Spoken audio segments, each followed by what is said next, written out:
Apat na biktima ang matagumpay na nasagip mula sa isang umano'y cyber sex den, kasunod ng isang masinsing operasyon na nag-ugat sa ulat ng isang concerned citizen.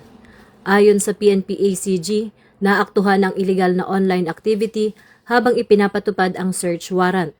Malinaw na indikasyon ng patuloy na pagsasamantala sa loob ng lugar. Dalawang suspect na magkasintahan ang inaresto habang iba't ibang computer at communication equipment na ginagamit sa live streaming ang nasamsam. Patuloy ang investigasyon kabilang ang beripikasyon kung may iba pang posibleng biktima kabilang ang mga menor de edad.